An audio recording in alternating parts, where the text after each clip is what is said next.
Bien, bonjour à toutes et à tous. Je vous remercie d'accueillir le délégué interministériel Mathias Hoth et Pascal Blanchard sous vos applaudissements. Avant de laisser la parole à Pascal et monsieur le délégué interministériel qui vont animer et co-animer cette conférence, je voulais juste vous remercier au nom d'IGNC Éducation de votre participation pour traduire en actes notre pédagogie et les valeurs que l'on affiche sur l'ensemble de nos supports. La thématique d'aujourd'hui, racisme et antisémitisme en images, c'est IGNSA Talk, c'est une brique de notre pédagogie et je suis ravi, fier de pouvoir aborder ce sujet qui est un sujet, hélas, d'actualité, une actualité qui se répète au cours des siècles, au cours des décennies, et à l'approche souvent de grandes échéances électorales, ce sont des sujets qui prennent un sens très important. Donc merci aujourd'hui d'aborder ces thématiques et je compte sur l'ensemble de l'audience. Donc vous avez en face de vous des apprentis issus de bac professionnel, de BTS, de bachelor et de master.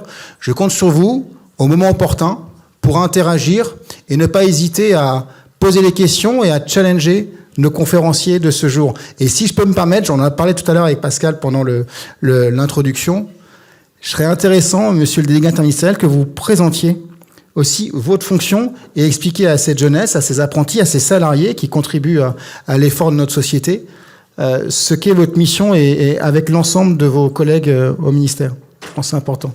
Merci à tous et bonne conférence.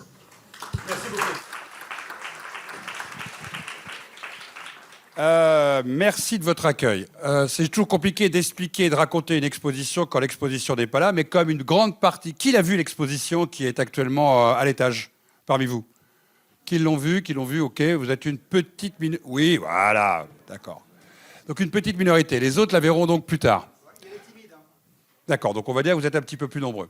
Le principe de l'exposition, c'est pas de mettre le racisme en image, mais d'expliquer comment, en fin de compte, en termes de culture, en termes d'imaginaire, en termes de mode de fonctionnement, le racisme, l'antisémitisme, le sexisme, la haine des homosexuels ou des tziganes se construit en termes d'imaginaire. Et vous serez toutes et tous confrontés dans votre vie professionnelle à ces enjeux, soit sur vous-même, soit sur les autres que vous fréquenterez. Il ne faut pas croire qu'aucun d'entre nous n'a pas ces images dans son inconscient collectif. C'est en fait notre culture. Nous avons tous et toutes hérité de ça. Que l'on le veuille ou non, c'est un héritage. Alors des fois, on a plus d'intelligence que d'autres pour pouvoir faire le tri dans cet héritage, pouvoir mettre à distance certaines images, pour avoir une lecture critique pour les contester, ne pas les accepter. Et en même temps, vous passez vos journées sur vos portables à voir des images. Et on continue ces images, elles continuent d'abreuver un discours, à fabriquer un imaginaire. Donc l'exposition, et le sujet qui nous occupe ce soir, c'est d'arriver à essayer de comprendre comment ça fonctionne, comment ça se fabrique, comment les stéréotypes, par exemple, comment les caricatures, comment les préjugés continuent à fabriquer dans l'imaginaire du commun de la distance et pourquoi il y a ce type d'image.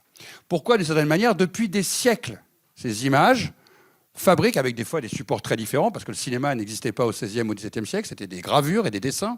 Comment après on est passé à la photo, à la carte postale, à l'affiche. Comment après on est passé à l'image cinématographique, puis l'image télévisuelle, et aujourd'hui les images sur vos portables. Mais sur le fond, c'est toujours des images. Et sur le fond, ça fabrique toujours les mêmes choses. De la distinction, de la différenciation, on va stéréotyper l'autre, on va le montrer en caricature, on va le montrer comme dangereux quand c'est un étranger, ou quand c'est des femmes, on va les montrer comme incompétentes ou incapables de faire des choses, ou quand c'est des populations de tel ou tel pays comme, par définition, non désirées en arrivant dans un pays, et puis on va être de la même manière par rapport aux homosexuels en les décrivant avec une typologie. En fait, on se rend compte que toute l'humanité rentre dans une mode de caricature.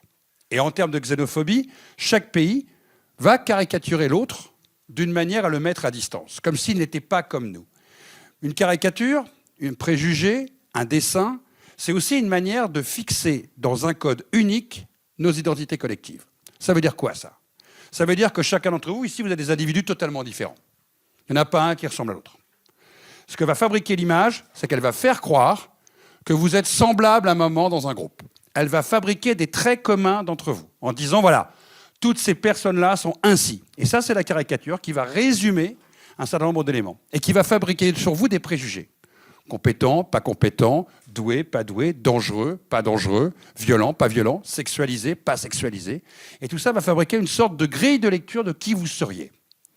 Ça veut dire quoi? Ça veut dire que beaucoup, quand ils vont vous percevoir, quand ils vont vous voir, vont commencer d'abord, à travers cette grille de lecture, de réagir par rapport à vous, y compris ceux qui vont vous embaucher un jour, y compris ceux qui vont travailler avec vous un jour, y compris ceux que vous allez diriger un jour peut-être dans une entreprise. C'est-à-dire que le premier abord de l'autre, il passe souvent par ces stéréotypes, sauf quand on a appris à les déconstruire, quand on a appris justement à éviter de tomber dans leurs pièges, quand on a appris de pourquoi ils existent. Toute l'idée de l'exposition, que vous voyez par exemple ici, à travers des histoires extrêmement longues, celle de l'antisémitisme par exemple, qui traverse 5 siècles d'histoire, en termes d'images et de représentation, des images qui existent aujourd'hui, ne sont pas des images qui sortent de nulle part. Elles s'inscrivent, on peut les suivre au XVIe, au XVIIe, au XVIIIe siècle. Elles ont simplement pris des configurations différentes, mais elles ont toujours fabriqué sur les populations juives soit une image de dangerosité, soit une image proche de l'animalité, soit un rapport à l'argent, pour construire société après société, que ce soit l'Espagne et le Portugal du XVIe siècle, que ce soit l'Allemagne au moment de la montée du nazisme, que ce soit les États-Unis au XIXe siècle, ou l'Europe à la fin du XIXe siècle, une forme de typologie dans laquelle on va stéréotyper les gens. Si je vais de l'autre côté, l'invasion noire, que vous voyez, ce n'est pas une affiche qui a été créée pour l'expo, c'est une affiche qui servait dans les rues de Paris, qui faisait à peu près 4 mètres sur 3, et qui vendait un livre, qui s'appelait L'invasion noire. Ce livre, à la fin du XIXe siècle, il racontait une histoire, que des populations africaines allaient envahir la France. Autant vous dire que les partis aujourd'hui d'extrême droite n'ont rien inventé. Le discours existait déjà à l'époque, et ce livre a été vendu à 4 millions d'exemplaires. C'est un des plus grands succès à l'époque. Et ça fabriquait quoi? Tout un imaginaire pour créer de la peur, pour créer de la distance. Et ces images, elles ont une fonction.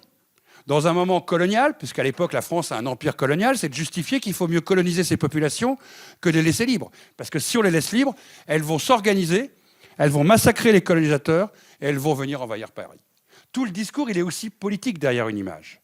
Même la contre-image est politique. Celle que vous voyez ici, où on voit 2 officiers français avec une baïonnette en train d'embrocher 2 jeunes enfants noirs.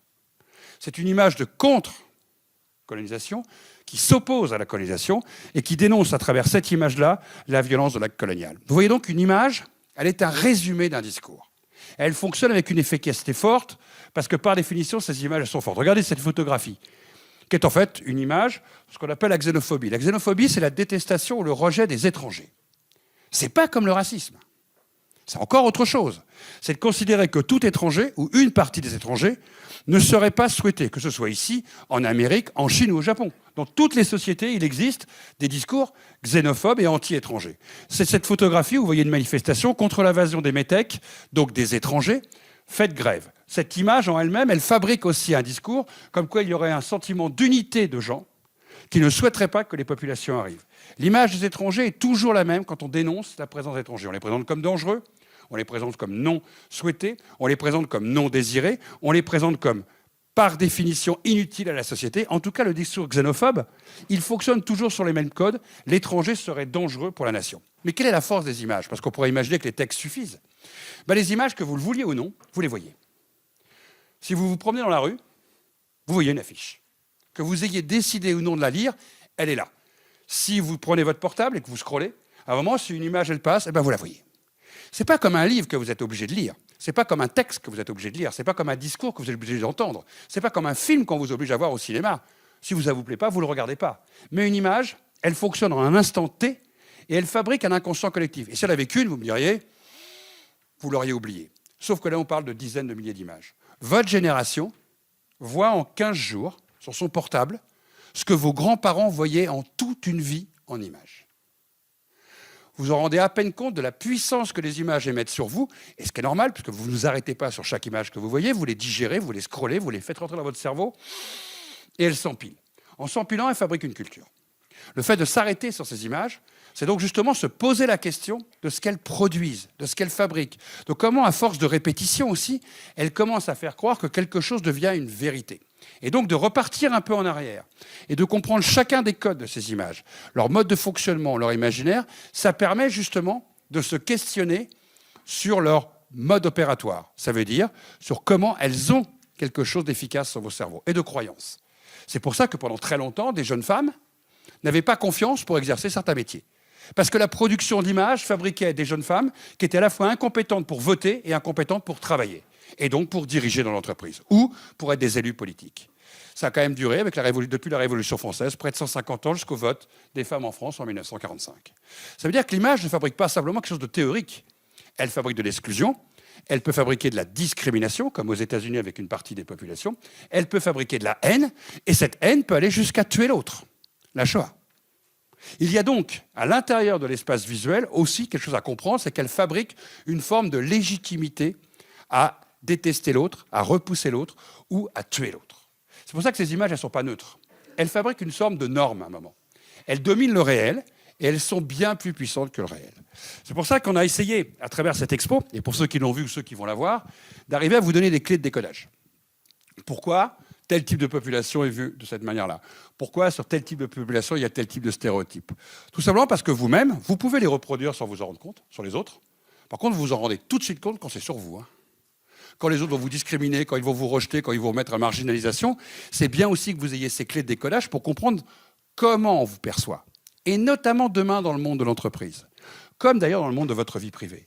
Le fait d'être capable de maîtriser cette production d'images, ça vous permet non pas de subir l'image de l'autre, mais d'arriver à comprendre que c'est une culture qui s'applaque sur vous. Et des fois qu'elle a des siècles d'antériorité. Et que pour les individus qui vous contemplent, qui vous voient, avec qui vous travaillez, avec qui vous discutez, pour eux c'est une certitude bien souvent.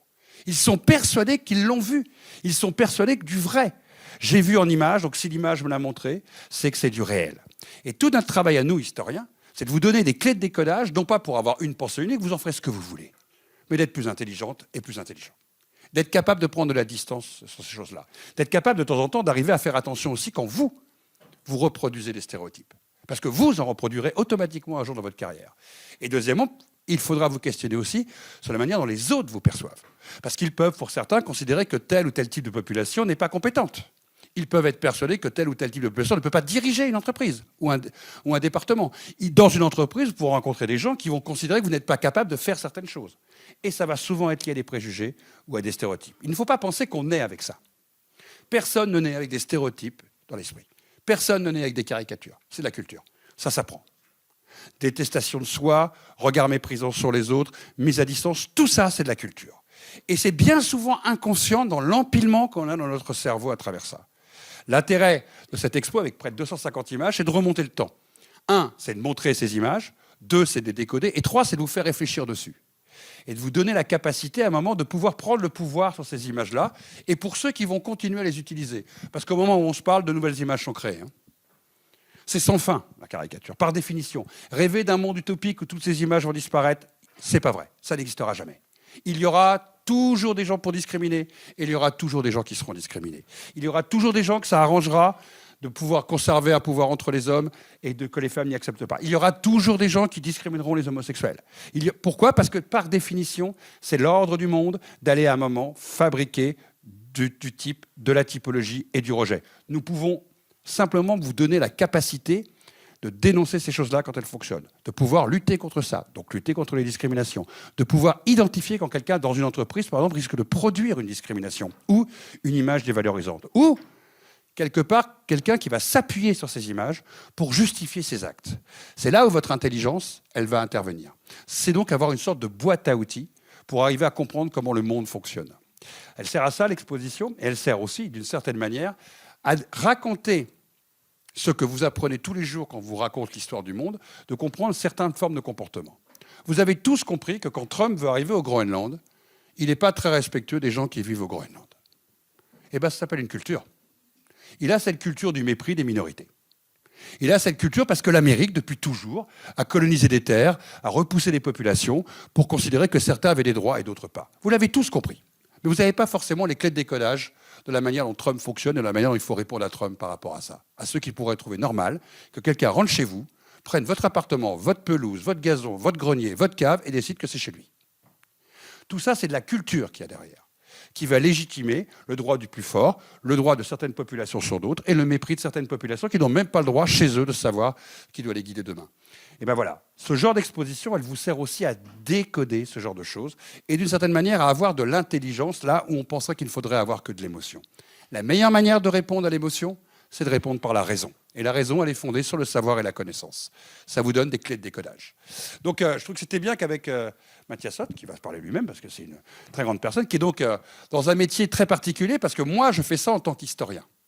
C'est mon travail de venir vous voir, en dehors des livres que je fais, des cours que je donne, des conférences, des films que je fais, de venir vous transmettre cette connaissance-là au nom de tout le collectif avec qui je travaille sur ces expositions. Mais Mathias, lui, c'est l'autre versant. Il est le représentant pour l'État de cette action publique de lutter contre les discriminations, de lutter contre le racisme, de lutter contre l'antisémitisme, de lutter contre la haine LGBT et de lutter contre la haine, et ce qu'on appelle l'antiziganisme. J'ai oublié quelque chose ? Purée, j'étais parfait. Il va vous expliquer son métier parce que c'est très particulier, parce que s'il n'y a pas de politique publique sur ces enjeux, s'il n'y a pas la capacité d'aller justement travailler sur tous les territoires, dans toutes les administrations, dans toutes les entreprises, eh ben, il y a une difficulté à un moment, c'est de pouvoir transmettre ces savoirs qui sont ceux que je viens de vous amener, et donc d'être efficace politiquement. Mathias, je te laisse la parole. Vas-y.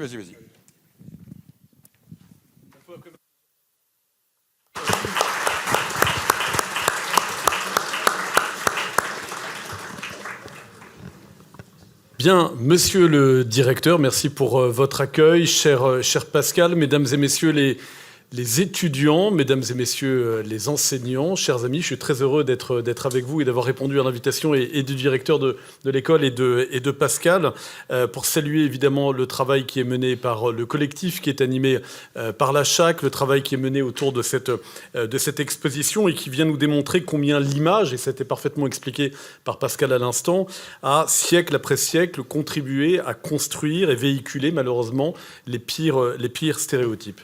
Mais ce qui est intéressant de noter, c'est que si les images qui sont présentées dans cette expo, alors que certains ont découvert, que d'autres vont aller voir, j'imagine, en fin de journée, appartiennent en apparence au monde du passé, au monde des livres d'histoire, au travail des historiens, malheureusement, nous savons que le racisme et l'antisémitisme demeurent des maux de notre époque.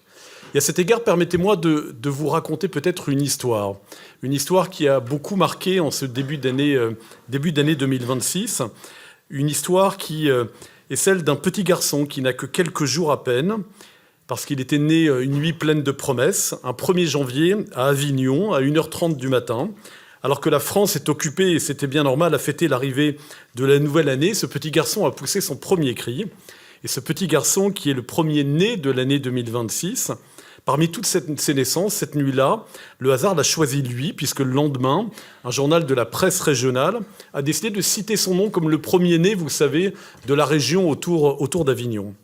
Et ce petit garçon est devenu, bien malgré lui, le héros d'un jour, parce que son nom, à peine cité, ce fut un déferlement de haine.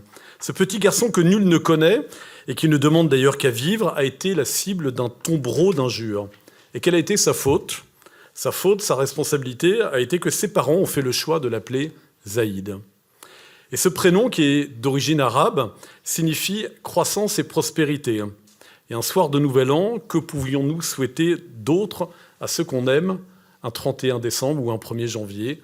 Croissance et prospérité. Et cet épisode, cette histoire que je vous raconte, nous montre à quel point derrière les écrans, derrière les pseudonymes, une foule d'innombrables parfois peut se déchaîner et se vautrer dans la haine.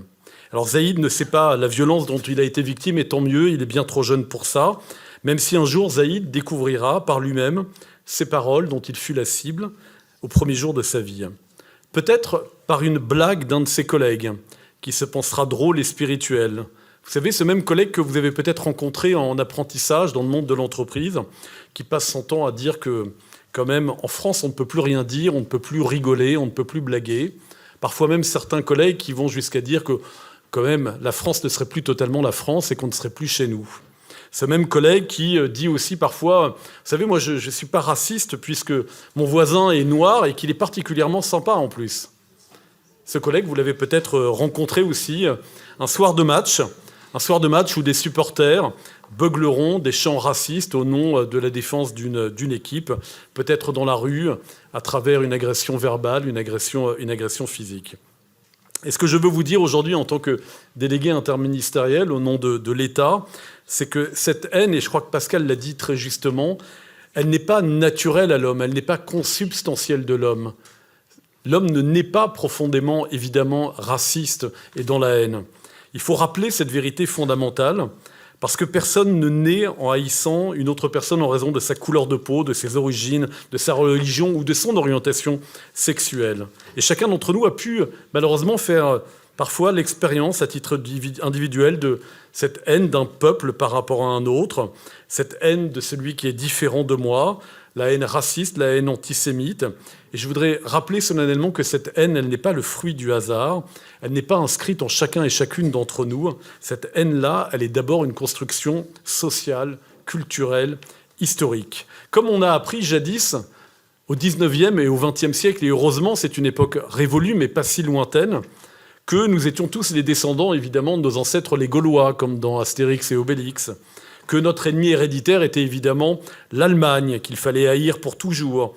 On a aussi, au XIXe et XXe siècle, appris que les colonies étaient le règne du monde des sauvages, à qui il fallait enseigner, qu'il fallait universaliser, que le noir n'était pas l'égal du blanc, qu'il fallait avoir peur du juif, qu'il fallait se méfier du musulman, qu'il fallait se méfier de l'étranger tout court.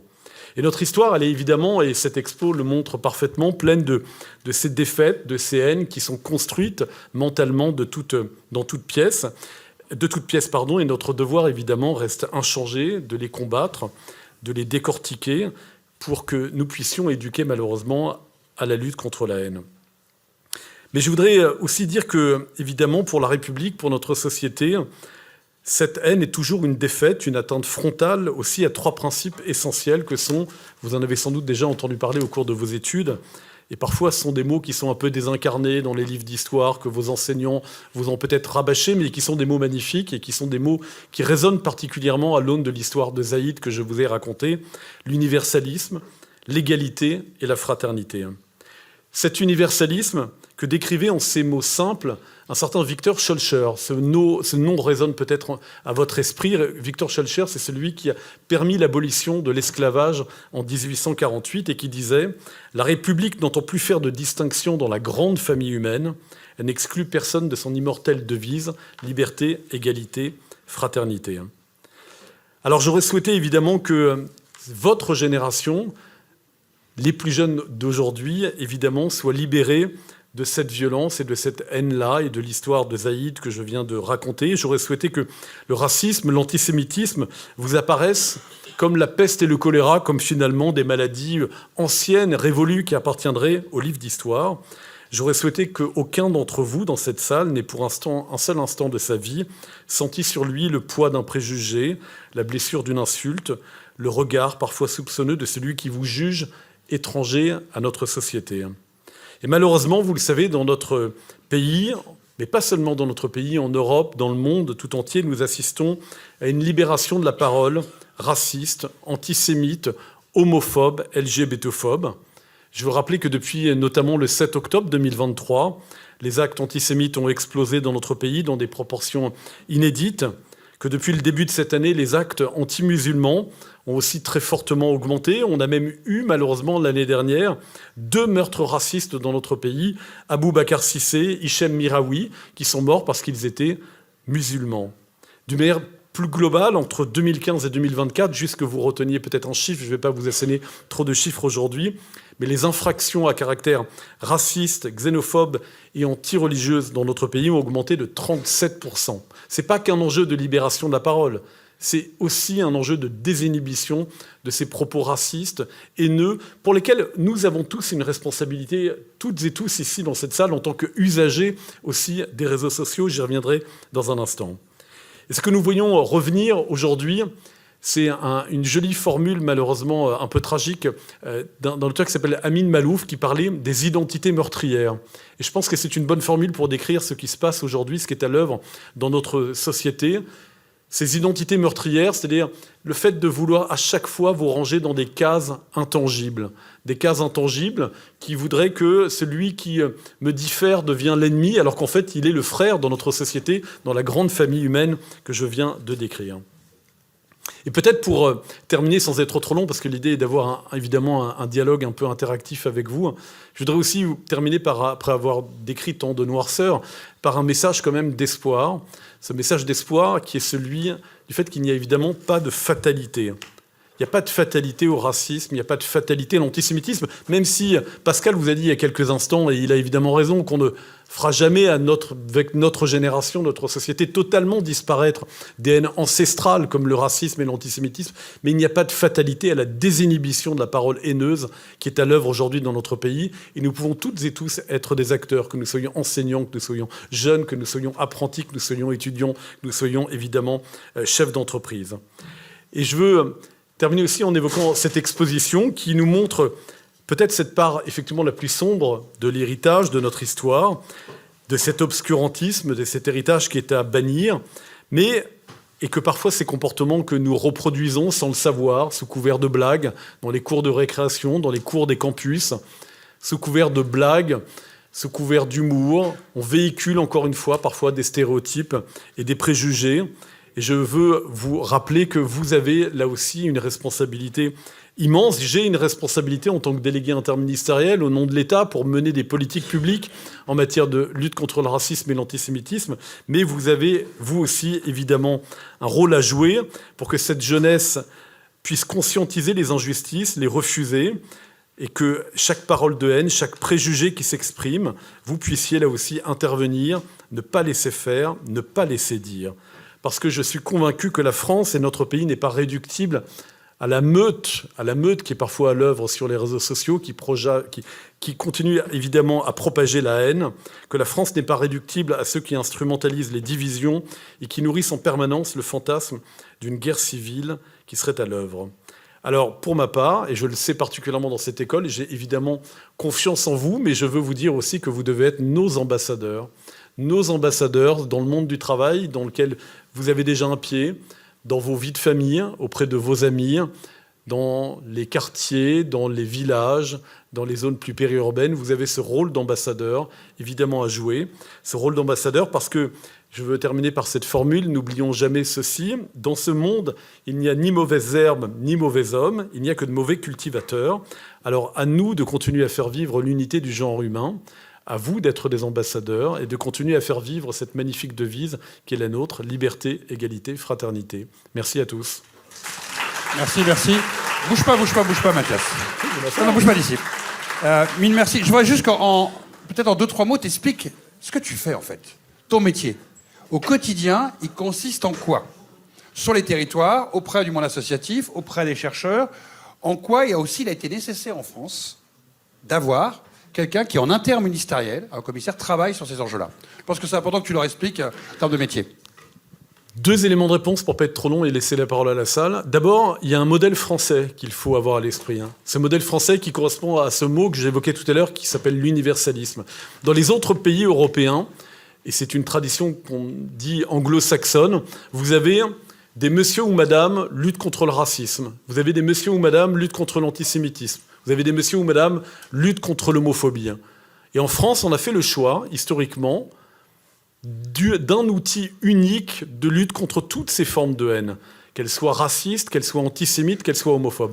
Et pourquoi? Parce que même si évidemment chacune de ces haines a ses particularités, le racisme n'est pas exactement la même chose que l'antisémitisme et n'est pas évidemment la même chose que l'homophobie, mais il y a évidemment un certain nombre de ressorts communs qui sont liés aux stéréotypes et aux préjugés, qui sont liés à la méconnaissance, parce qu'on a toujours peur de ce que l'on ne connaît pas.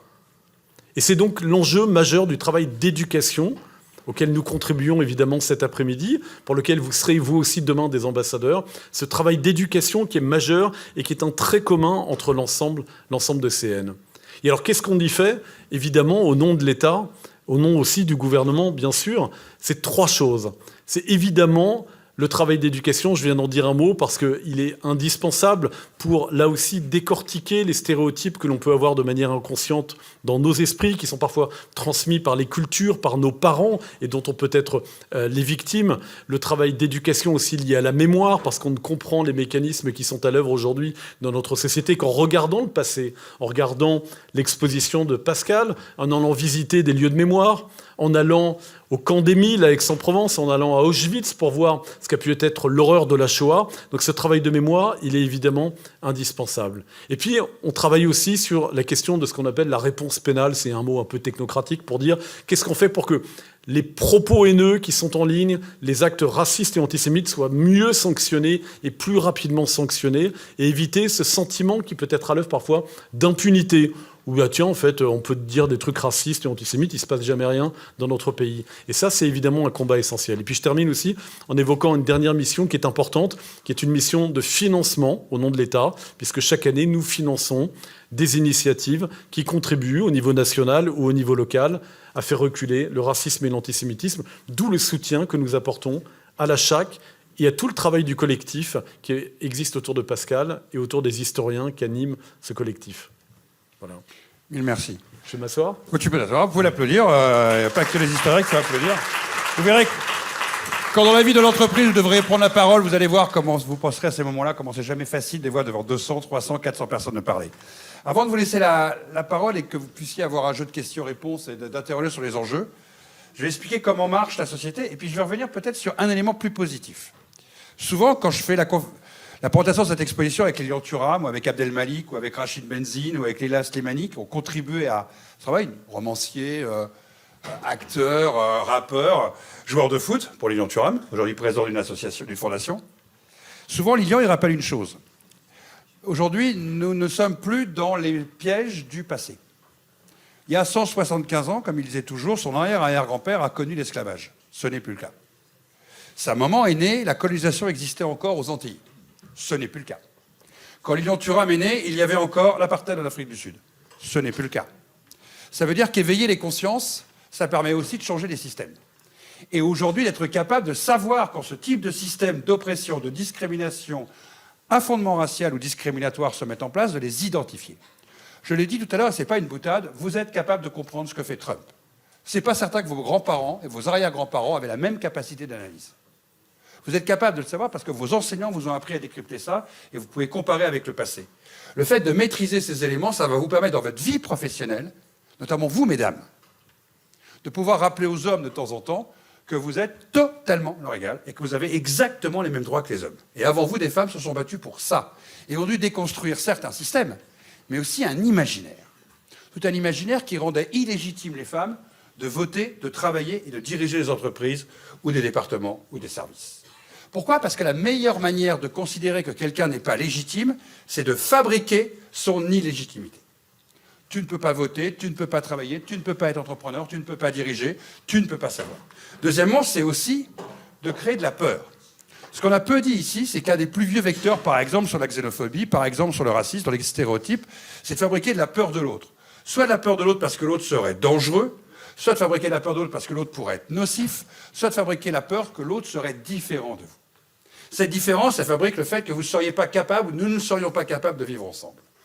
Et ces images, elles fabriquent aussi cette mise à distance. Elles fabriquent aussi des stéréotypes incroyables. Par exemple, quand, et je l'expliquais sur un des panneaux qui est là-bas, que vous avez ici, ces images qui sont ici, qui vont infantiliser, par exemple, les populations africaines ou antillaises, ça va être de donner le sentiment qu'elles ne sont pas intelligentes. Comment une image explique que quelqu'un ne serait pas intelligent? Comment un imaginaire va affirmer là-dessus? La caricature, par exemple, va le faire, avec des yeux en boule de loto, comme si les populations cherchaient dans leur cerveau des idées. Sur les Asiatiques, on va parler du nombre, de la foule, du danger de ce monde qui, en s'unifiant, va pouvoir vous envahir. Et on va montrer des gens qui, par définition, peuvent avoir, quelque part, une agressivité à votre égard. Sur l'islam, on va vous présenter une religiosité comme vous le voyez ici. Sur cette image où on voit des populations africaines qui vont venir envahir la France, c'est un Maghrébin qui serait à la tête de ces populations à travers quoi? L'islam qui est montré ici, à la Mecque, en soleil. C'est de fabriquer une dangerosité, c'est pas neuf. Elle s'inscrit avec le temps. Et par définition, notre difficulté à nous, aujourd'hui, c'est d'arriver à reconstituer les cheminements qui amènent à ça. Pourquoi? Parce que si vous ne décrivez pas dans vos cerveaux la mécanique qui amène à ça, vous ne comprenez pas les comportements des autres à votre égard. Vous ne voyez pas d'où vient la légitimité. Donc vous n'êtes pas capable de les contester, vous n'êtes pas capable de les critiquer, vous n'êtes surtout pas capable de démontrer le contraire. Pourquoi? Parce que ceux qui sont souvent face à vous, eux-mêmes ne savent pas comment ils se sont construits cet imaginaire. Cet imaginaire les rassure, cet imaginaire les protège, cet imaginaire, quelque part, leur donne le droit de discriminer. Cet imaginaire leur donne la possibilité, quelque part, de bénéficier d'avantages que les autres n'auraient pas. Il vous toujours une chose, s'il y a des discriminations, c'est qu'il y a des gens qui discriminent. Il n'y a aucune raison que les discriminations ne soient pas associées avec des gens qui sont discriminés et des gens qui vont vous discriminer. Et donc tout le travail, il est aussi parce que vous êtes dans le monde de l'entreprise, d'arriver à identifier ces types de comportements. D'arriver, un, de ne pas les subir, deux, aussi d'être capable d'identifier quand d'autres personnes que vous, par exemple, dans votre équipe, vont les subir. Et trois, de les voir quelque part, comment ils montent en puissance et comment ils peuvent s'installer. Ça peut être un moment parce qu'on va vous refuser un poste. Ou par exemple parce qu'on va vous refuser dans une équipe de diriger cette équipe. Tous ces éléments-là, ils deviennent très concrets dans votre vie privée, dans votre vie publique, à partir du moment où vous n'êtes pas capable de les identifier. Et puis, toute cette histoire, elle repose aussi sur un certain nombre de mécanismes que l'exposition explicite en images, mais qui sont des inconscients collectifs. Par exemple, qu'il y aurait des hiérarchies entre les populations, entre les races. Races entre guillemets. Et ça, c'est quelque chose qui perdure et qui réussit. Vous verrez, il y a un panneau, pour ceux qui l'ont vu et qui ont travaillé ici tout à l'heure, sur les os humains. Qui ici sait ce que c'est que les os humains? Allez-y. Non? Qui? Allez-y. Parlez fort. Oui. C'est un endroit où vous avez exposé des humains. Très bien. Quels humains? Eh bien, vous voyez, vous êtes... Alors, un, vous avez raison, et deux, vous avez tort. Vous avez raison, c'est un endroit où on exhibe des populations, mais pas que des Noirs. Toutes les populations de la Terre ont été exhibées. Hein? Exactement, parce que c'est le cas qui d'ailleurs marque le plus les inconscients collectifs, qu'il y a eu des histoires, notamment celle d'Otamanga, qui ont été connues. En fin de compte, il faut se dire une chose, c'est qu'en Occident, on ne voyageait pas au XIXe siècle, ni au XVIIIe. Très peu de gens voyageaient. Donc les gens, la première fois qu'ils ont vu des populations non européennes, c'est pas en allant en Afrique, c'est pas en allant en Océanie, c'est pas en allant en Amérique du Sud, c'est pas en allant dans les grandes plaines de l'Amérique ou au Japon. C'est ici, en France, en Allemagne, en Angleterre, parce qu'on a fait venir des populations.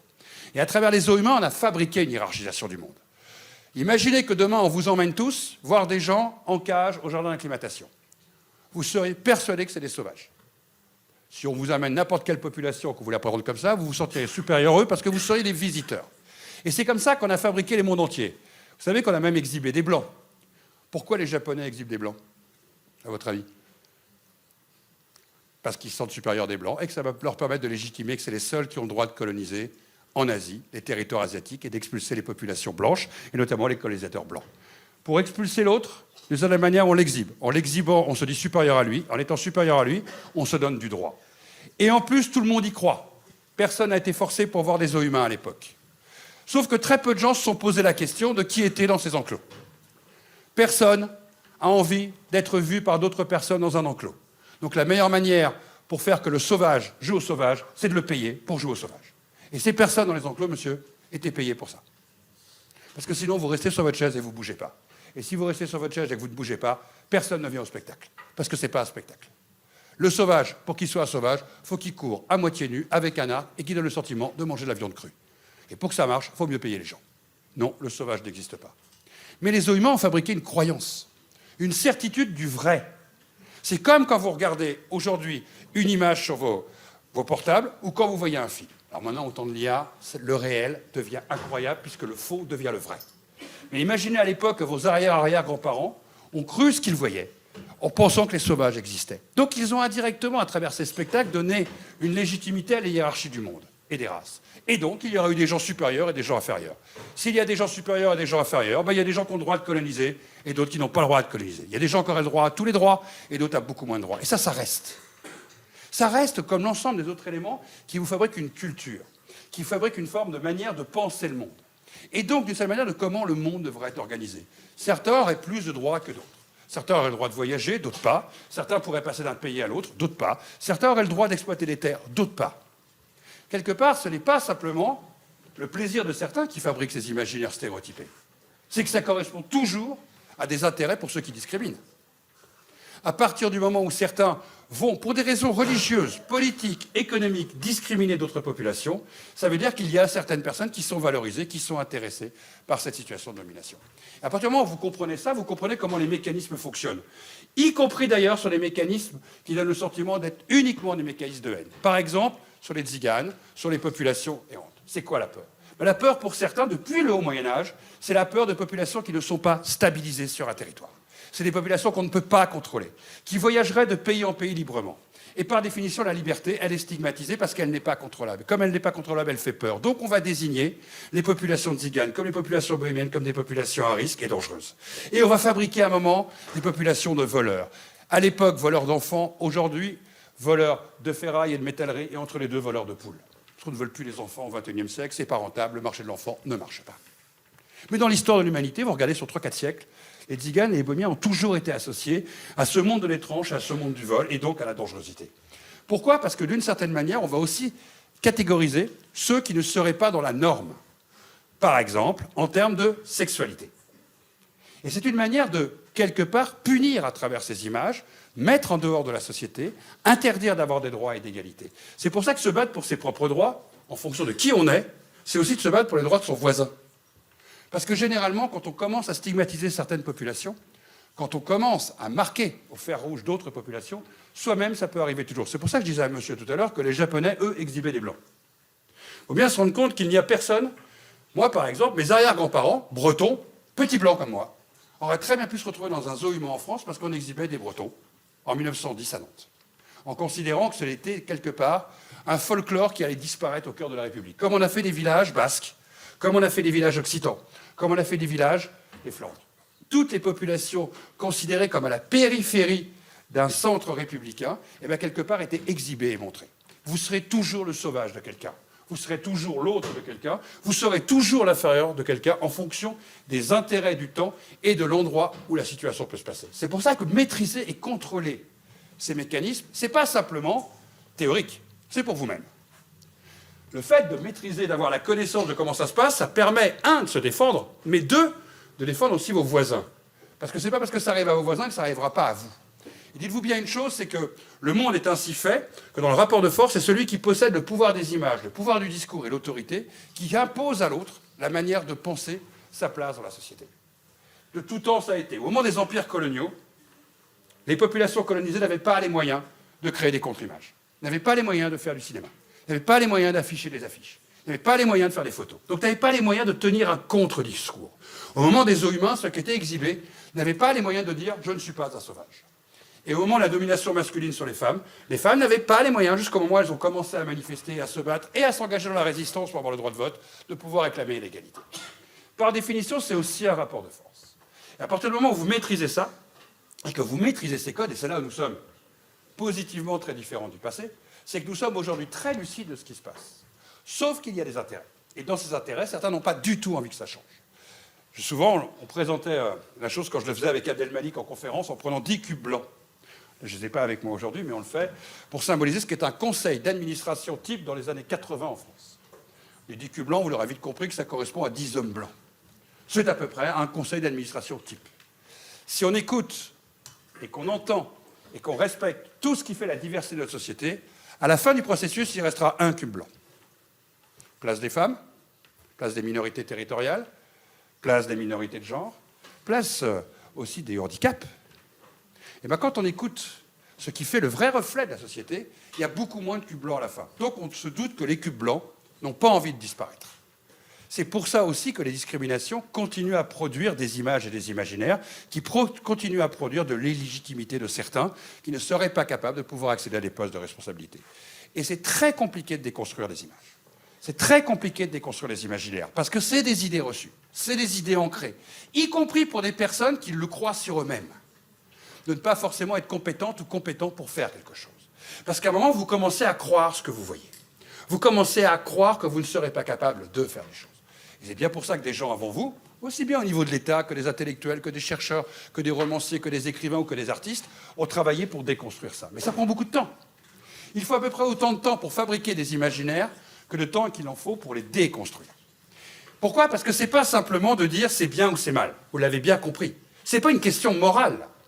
C'est comment, d'une certaine manière, le vrai a été écrasé par l'imaginaire. C'est comment, d'une certaine manière, ces images dominent le réel, dominent la réalité du temps. C'est comment elles s'imposent à nous, y compris dans nos comportements de tous les jours. Et comment, d'une certaine manière, elles ont encore, c'est pour ça qu'on appelle ça une culture de l'effet, une capacité de fonctionner dans nos inconscients collectifs. Si vous interrogez les gens aujourd'hui sur la manière dont on pense certaines populations ou certains continents, par exemple l'Afrique, vous êtes encore dans les stéréotypes. Et les gens ne connaissent pas, pour la plupart du temps, ces continents. Donc on ne peut pas leur reprocher de ne pas avoir été voir sur place. Souvent, ils continuent à fonctionner avec des stéréotypes. Et quand ils y vont, par définition, ça ne change pas forcément les stéréotypes parce qu'on leur montre une certaine partie ou une certaine image ou un certain imaginaire. Et qu'en même temps, ils sont dans un monde de l'image. Vous êtes une génération de l'image. Donc en permanence, ces stéréotypes, ils sont réifiés et quelque part, ils reviennent au devant de la scène. Donc votre capacité de votre génération, d'ailleurs presque plus que la nôtre, parce que vous allez rentrer dans la génération de l'IA, c'est bien de se rendre compte que ces images ne sont jamais le reflet du réel. Et que vous allez devoir en permanence les combattre pour imposer ce que vous êtes et ce que vous voulez faire. C'est obligatoire, je termine ma phrase et après je vous passe la parole, c'est obligatoire, sinon les images vous vaincront et seront plus fortes que vous. Bon, en tout cas, merci pour votre accueil. Pour ceux qui vont après travailler sur l'exposition qui est là-haut au 3e étage, intéressez-vous aux questions et allez sur les sujets qui vous concernent ou qui vous intéressent, mais aussi ouvrez-vous aux autres sujets. Et vous verrez, l'expo vous donne un nombre de clés assez fortes pour demain et en même temps vous oblige à réfléchir un peu autrement sur ces questions. En tout cas, merci pour votre accueil. Merci pour l'organisation de la conférence. Ouais, pour y aller. Plus fort, s'il vous plaît. S'il vous plaît, avant de quitter, vous savez, quand on est puissance invitante, restez assis, s'il vous plaît. Encore 1 minute, s'il vous plaît. Asseyez-vous.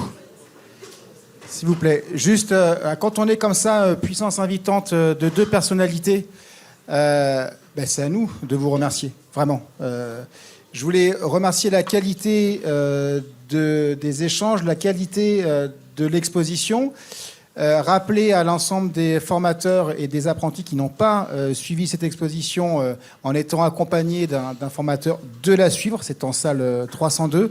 Remercier Hilario Mosca qui est là, s'il vous plaît. Un tonnerre d'applaudissements. Lève-toi, Hilario. Merci encore. C'est Hilario qui est à l'initiative. C'est Hilario qui est à l'initiative de pas mal de conférences et de celle-là qui, pour le coup, on l'a vu, nous concerne tous directement.